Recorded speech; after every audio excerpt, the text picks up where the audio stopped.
Sneako is horrible. 3 hours ago, 1.1 million views. You know what really pissed off Moist Critical? When Sneako tried to indirectly, or was it directly, make fun of his girlfriend by saying she wasn't hot. Now, we all know most guys, we really don't like super hot bitches because they're a pain in the fucking ass. Somebody said Moist Critical's mom is black? Ain't no way. Stress disorder, because the first video I made on you offended you to such a high degree that you have not stopped whining since. It's already been 3 months, can you believe that? How time flies.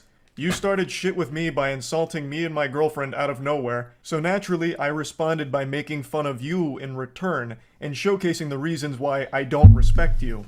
But unfortunately I failed to calculate just how much of a sensitive fucking loser you are, because this hurt your feelings to such a high degree it's become like an Armageddon in your brain. 3 months you have continued to melt down about this. The day after I posted my response, he went on stream and had a huge unhinged tantrum and meltdown about the whole thing, and then he sent some of his viewers over. So I was joking with them, saying like, oh, you guys must have just stopped the cuties. Wait, is Sneako trying to get sturdy? So Sneako's got best of both worlds. He can say nigga, and he's protected by the anti-Asian hate community. So technically can't do anything to him, because you can't get on him for saying nigga, because he's half black and he's half Asian. So you can't do anything physically to him because it's literally, well, I'm not saying you would want to, I'm just saying like, and this nigga's smart as fuck. So it's like, anybody with 2 functioning eyes can tell Sneako's black and Asian. Watch party over there at Sneako's stream, right? Welcome cucks, that kind of shit. And it got really under his skin in a big way, so he started dancing around with the gun and threatening to come shoot me. So he kept saying, oh, you're in Tampa, right? I'll come see you, waving his gun around and dancing. You wanna watch my clips? Watch my clips. Watch my clips. You want me to watch your clips? Watch my clips. These are the only clips I'm watching, you were? Now I don't believe Sneako would like shoot Moist Critical or anything like that. He's just trying to have a lit stream on Rumble. That's it. I wouldn't take any of this shit serious. Like, reason he keeps saying watch my clips while threatening me here is because during just box. I couldn't watch him live because he just kept shouting slurs. So I said watch my clips to see what I was saying about you. I had to communicate via Twitch clips. And I'm sorry to be that guy, this is like the grammar police of guns, but he's a fucking imbecile, you absolute buffoon. What you have there is not clips. These are mags. They're mags, not well, you shouldn't be surprised that Moist Critical has guns because he is Caucasian. So, you know, most white guys have guns. So I don't know why he would think that Moist Critical wouldn't have guns. See, what white guys do, they secretly go to gun ranges and target practice. Honey badgers attached to target practice. I'm a firm believer that most white guys got guns. And you know, if a white guy has a gun, it's much more dangerous than a black guy with a gun because, see, a white guy is not worried about swagger when you're running away. He's worried about precision. A black guy is worried about trying to look cool while shooting you. Moist is Floridian? Uh-oh. Clips, you absolute fucking dummy. The same way that this is also a mag. They're all mags. Bro, I blinked and he pulled out a giant ass motherfucking AR. And that's the one thing that sucks about living in Cali. I gotta buy pistols and Glocks and these niggas get to just load up with AR-15s and shit. Bro, you know how good it would feel to just like possess a AR-15? Or I get caught with that shit in Cali, it's over. Now, I know a lot of people with AR-15s in Cali, but it is illegal. You cannot get caught with that shit. You're supposed to save your AR for like end of the world, Last of Us type shit. Question. If I had an AR and 5 niggas came into my house, would I be able to use the AR to kill them? Or, my bad, to defend myself? But if the gun's illegal in Cali, how could I use it for self-defense? Wait, hold on, the AR is not legal in Cali? Bruh, hold up. Another thing that sucks about Cali is you gotta pass a test to possess a gun. I mean, the test is easy, but I'm just saying for the average motherfucker that wants to get a gun, you gotta go to some stupid ass hunting shop, answer some stupid ass questions, and fucking pass your test to get a pistol or a shotty.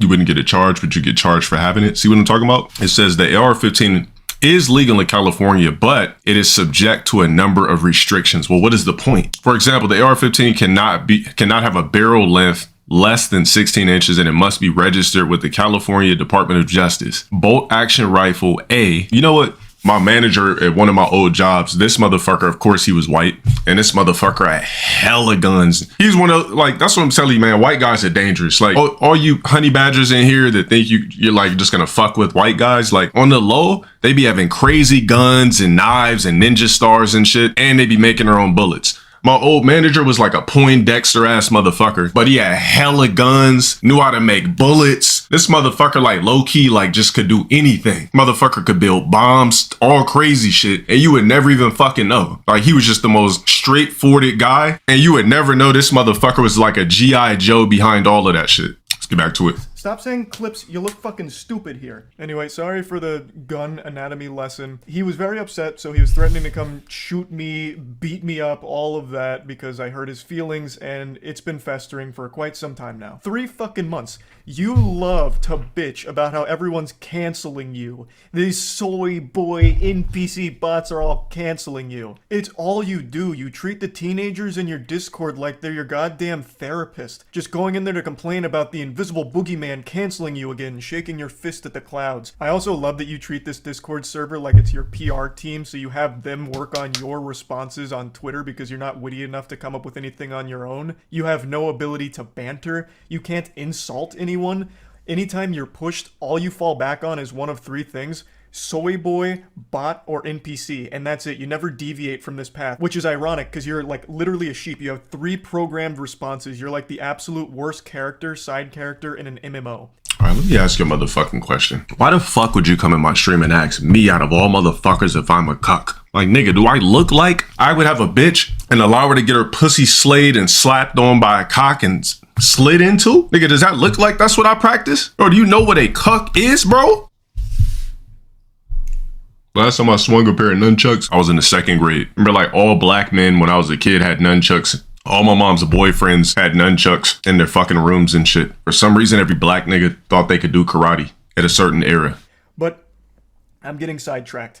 You love to be super public about how much you hate antidepressants and you shit on anyone who takes antidepressants, but with the way you talk in your Discord server, I'm pretty convinced that you're only 2 or 3 messages away from asking your community to source antidepressants for you under the table to help with all this mental anguish you're going through. And I think that'd honestly be a good idea. It might help you. But I'm putting the cart before the horse here. How did we get to this point? Well, I made that video about Sneako, and I fully planned on that being the only time I ever talked about this asshole. I really did. All I wanted to do was highlight why I personally don't respect him. I know a lot of people criticize me for not tackling his points, and to that I say, bah humbug, this fucking goober didn't make any points. All he did was insult me and my girlfriend. He insulted me and my girlfriend because I made fun of one of his friend's blatantly fake stories. He resorted to childish name-calling like, I'm ugly, and I don't go outside. That's not making any points. Like, what am I supposed to debunk there? No, actually, my mom thinks I'm handsome, and so does my girlfriend, so you're wrong, factually wrong. There's nothing to debunk. The whole point of the video was highlighting why I don't respect him. I'll go ahead and briefly give you a previously on Dragon Ball Z lore recap to bring you up to speed on the points I was making for why I think he is a pathetic piece of shit, and his opinion has no value in my eyes. Is because he publicly defends Cuties as one of his favorite movies. Cuties was a Netflix film that used real child actresses in sexual situations. So they sexualized real children. A fact that Sneako himself acknowledges, but writes off as being okay because it's realistic, because in the real world, children get sexualized. I'll say it again. Regardless of what the intention of the film was, they missed the mark because what ended up happening is they sexualized the child actresses. That is a problem. Full stop. Even if the message was supposed to be the opposite, they still ended up contributing to the very problem they were speaking out against. I saw Cuties last night and it was pretty good. It's a pretty good movie. I went in ready to hate like everybody else. I saw the cover and I got clickbaited. So did you got clickbaited. The thing about Cuties is it's not an unrealistic film. Like, yes, it shows children in a sexual way, but this is not unusual now. And the people who are really mad about this aren't Gen Z. Imagine claiming children in sexual positions is clickbait. Yikes. Every 2 weeks. Rough. You admit that the children were sexualized. That is bad. Okay? That means the movie failed in its mission. It's very, for the course of even telling the story of how he was literally in the bed watching his girl. Alright, basically it's the same video he made last time. He showed some Twitter beef. I think I seen it earlier in the video. I mean, at this point, they're just basically using each other for views.